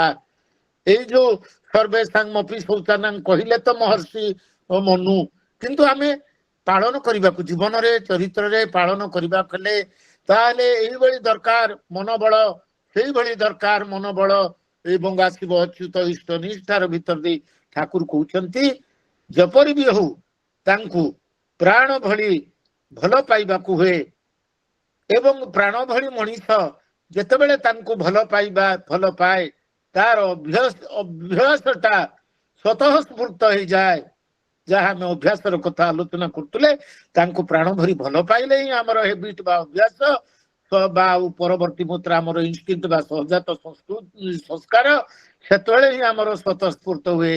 ଠାକୁର କହୁଛନ୍ତି ଯେ ଯେଉଁ ମଣିଷ ମାନେ ପ୍ରାଣର ତାଗିଦ ଧରି ତାଙ୍କୁ ଅନୁସରଣ କରିପାରନ୍ତି ଏବଂ ସେ ଯେଉଁ ମଣିଷ ମାନେ ପ୍ରାଣ ଭରି ଭଲ ପାଇ ପାରନ୍ତି, ପରମ ପିତାଙ୍କୁ ନେଇ ଚାଲି ପାରନ୍ତି, ଦେଖିବେ ଜଗତର କୌଣସି ଲୋଭ ତାଙ୍କୁ ଉପଲବ୍ଧ କରିପାରେ ନା, ଜଗତର କୌଣସି କଷ୍ଟ ତାଙ୍କୁ କାବୁ କରିପାରେ ନା, ଜଗତର କୌଣସି ଭୟ ତାଙ୍କୁ ଭୀତ କରିପାରେ ନା। ଏବଂ ମନେ ରଖ, ଅଚ୍ୟୁତ ଇଷ୍ଟ ନିଷ୍ଠା ଠାରୁ ବଳି ବଡ ଲାଭ ବା ବଡ ପ୍ରାପ୍ତି ଆଉ ତ୍ରିଭୁବନରେ କିଛି ନାହିଁ। ଦେଖନ୍ତୁ କେତେ ବଡ କଥା ପରମ ଦୟାଲ ଶ୍ରୀ ଶ୍ରୀ ଠାକୁର କହିଲେ। ତେଣୁକରି ଆମେ ପ୍ରତିଟି ମୁହୂର୍ତ୍ତରେ ଜୀବନର ତାଙ୍କୁ ନେଇକରି ଚାଲିବା, ଠାକୁରଙ୍କୁ ମଥାରେ ଧରିକରି ଚାଲିବା, ଠାକୁରଙ୍କୁ ମନରେ ଧରିକରି ଚାଲିବା, ଠାକୁରଙ୍କୁ ଧରି ପ୍ରତି ନାମ କରିକରି ପ୍ରତି ମୁହୂର୍ତ୍ତରେ ତାଙ୍କରି କର୍ମ କରି ଚାଲିବା, ତାଙ୍କର ଯାଜନ କରି ଚାଲିବା, ତାଙ୍କର ଡିପିୱାର କରି ଚାଲିବା, ଯେତେବେଳେ ଯାହା ଦରକାର ତାଙ୍କୁ ଭରଣ କରିକରି ଚାଲିବା। ଆଚାର୍ଯ୍ୟ ଦେବ ସୁନ୍ଦର ଭାବରେ ତ ତେଣୁକରି କହୁଛନ୍ତି ଯେ ଆମକୁ ସବୁବେଳେ ପ୍ରାର୍ଥନା କରିବାକୁ ପଡିବ যে হে ঠাকুর তুমি আমার সাথে থাকো, তুমি আমার মাথায় থাকো, মনে থাকো, গোটা শরীরে শ্বাস প্রশ্বাসে, ভালোবাসায়, ঝগড়ায়, বেডরুমে, বাথরুমে, সৎ কর্মে, অন্যায় কর্মে, সব সময় সব জায়গায় সবার মাঝে তুমি থাকো আমার সঙ্গে, সেই নিয়েই আমি, এটাই আমার বিশ্বাস। দেখুন কেতে সুন্দর কথা, মানে কହୁଛ তুমি ସବୁ ଅବସ୍ଥାରେ ମୋର ସାଙ୍ଗରେ ଥାଅ ଠାକୁର, ଏଇ କଥା ପ୍ରାର୍ଥନା କରିବା। ଠାକୁର ତୁମେ ମୋର ମଥାରେ ଥାଅ, ତୁମେ ମୋର ମନରେ ଥାଅ, ମୋର ସମଗ୍ର ଶରୀରରେ ଥାଅ, ତୁମେ ମୋର ଶ୍ୱାସ ପ୍ରଶ୍ୱାସରେ ଥାଅ, ତୁମେ ମୋର ଭଲ ପାଇବାରେ ଥାଅ, ମୋର ଝଗଡା ଝାଟି ବେଳେ ଥାଅ, ମୋର ବେଡରୁମ ରେ ଥାଅ, ବାଥରୁମ ରେ ଥାଅ, ସତ୍କର୍ମ ଯାହା ବି ଯେତେବେଳେ ମୁଁ କରୁଛି ମୋର ଜୀବନର ପ୍ରତିଟି ମୁହୂର୍ତ୍ତରେ ପ୍ରତିଟି ଜାଗାରେ ସବୁ ମଧ୍ୟରେ ତୁମେ ହିଁ ମୋ ସଙ୍ଗରେ ରହ ଠାକୁର, ରହିଥାନ୍ତୁ ଠାକୁର, ଏଇଟା ହିଁ ମୋର ବିଶ୍ୱାସ। ଏଇଭଳି ଭାବରେ ମଣିଷ ଯେତେବେଳେ ଏଇଭଳି ଗନ୍ତବ୍ୟର ଅଧିକାରୀ ହେବ, ଏଇଭଳି ଭାବରେ ମଣିଷ ମାନେ ଯେତେବେଳେ ତାଙ୍କୁ ଅନୁସରଣ କରି ଚାଲିବେ, ପରମ ଦୟାଳୁ ଶ୍ରୀ ଶ୍ରୀ ଠାକୁର କହୁଛନ୍ତି ଜଗତର ଆଉ ପ୍ରୋବ୍ଲେମ ବୋଲି ରହିବ ନାହିଁ, କୌଣସି ସମସ୍ୟା ବୋଲି ରହିବ ନାହିଁ। ମଣିଷର ବ୍ୟକ୍ତିଗତ ଜୀବନ ଠାରୁ ତାର ଦାମ୍ପତ୍ୟ ସାମାଜିକ ରାଷ୍ଟ୍ରୀୟ ଅନ୍ତରାଷ୍ଟ୍ରୀୟ ଜୀବନ ପର୍ଯ୍ୟନ୍ତ ଆଜି ଯେ ସମସ୍ୟାର ଘରରେ ମଣିଷ ଉବୁଟୁବୁ ହଉଛି, ଆଜି ଯେ ଜାତି ଜାତି ଭିତରେ, ବର୍ଣ୍ଣ ବର୍ଣ୍ଣ ଭିତରେ, ବିଭିନ୍ନ ରାଜନୈତିକ ଦଳ ଭିତରେ ଆଜି ଦେଶର ଅବସ୍ଥା କିଭଳି ଭାବରେ ଆଜି ସେଇ ଯେ ଦ୍ୱନ୍ଦ୍ୱ ବାଧାର ଘୂର୍ଣ୍ଣିଝଡ଼ ଭିତରେ ଆଜି ପ୍ରବହମାନ ହେଇଯାଉଛି, ମଣିଷକୁ ନିରାଶ କରିଦଉଛି। କିନ୍ତୁ ଏକମାତ୍ର ଆଜି ପଥ ଏବଂ ପାଥେ ହଉଛନ୍ତି ପରମ ଦୟାଳୁ ଶ୍ରୀ ଶ୍ରୀ ଠାକୁର ଏବଂ ସେଇଭଳି ଭାବରେ ଆଚାର୍ଯ୍ୟ ଅନୁଶୀଳନା।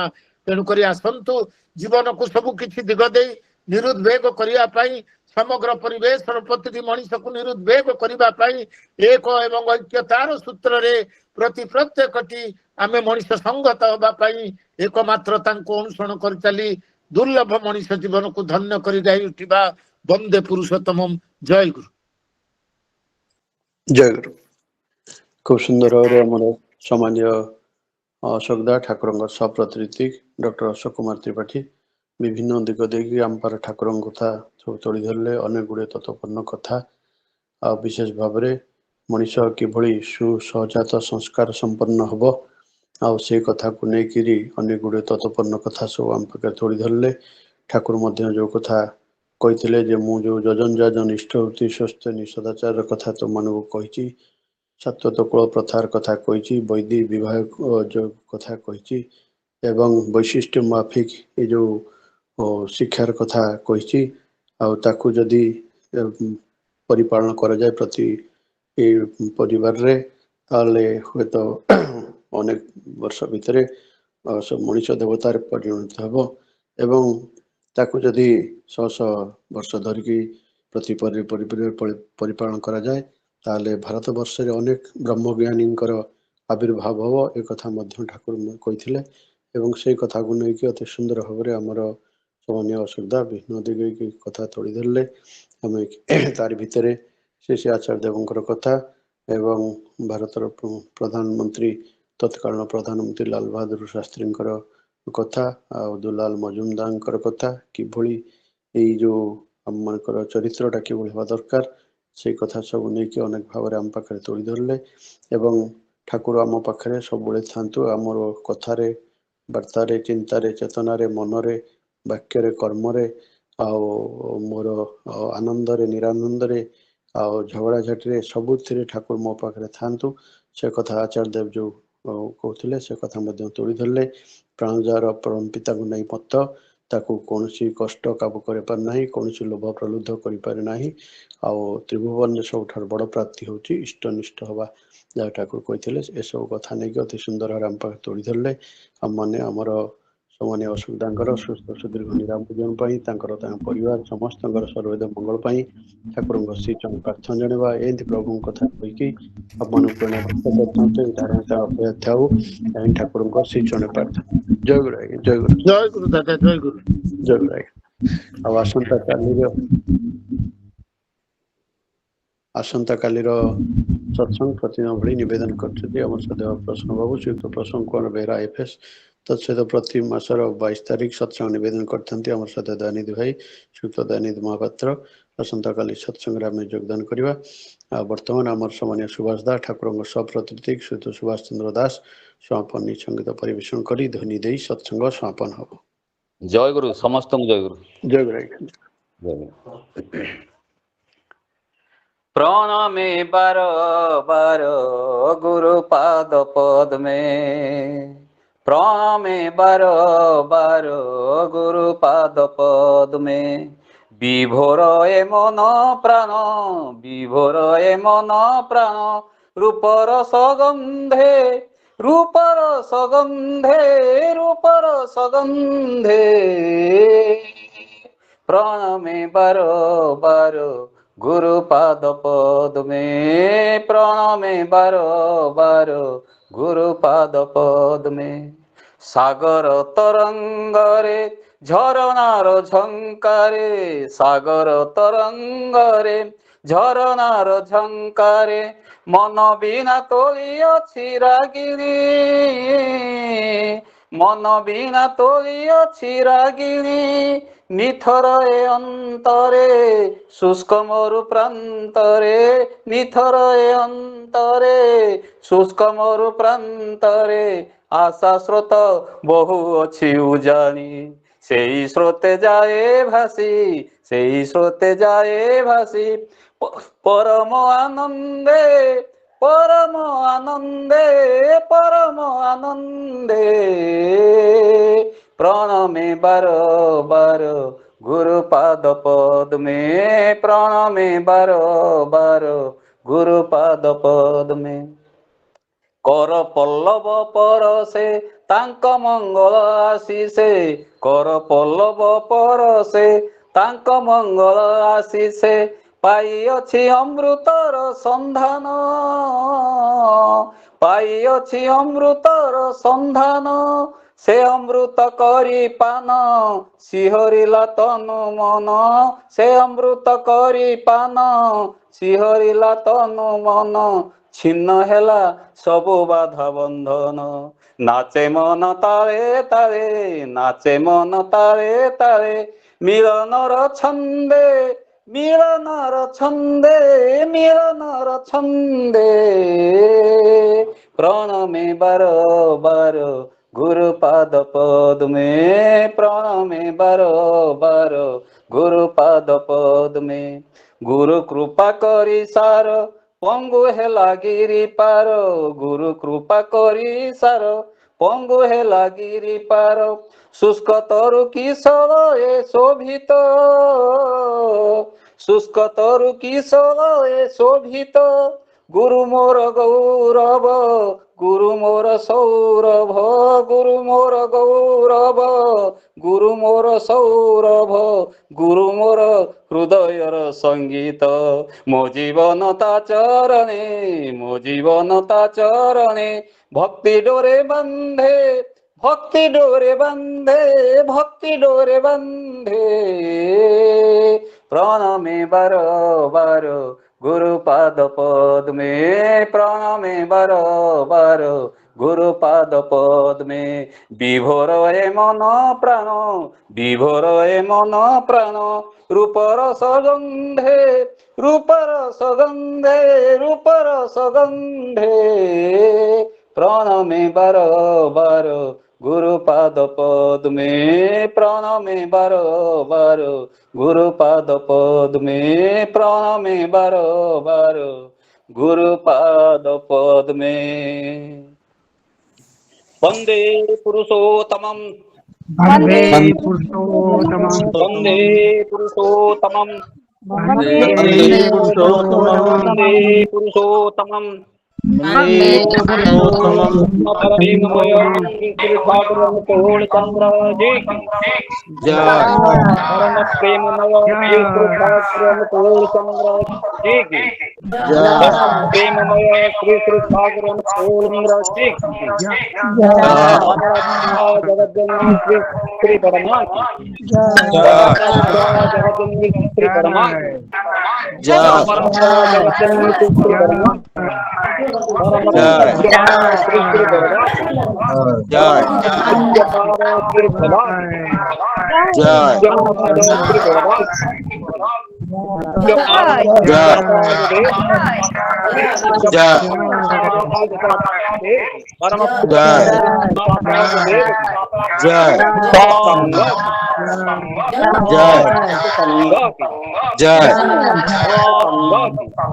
जय श्री परमा पुरुषोत्तमं, वन्दे वन्दे मातरम्, वन्दे कृष्णमेव, वन्दे पुरुषोत्तमं, वन्दे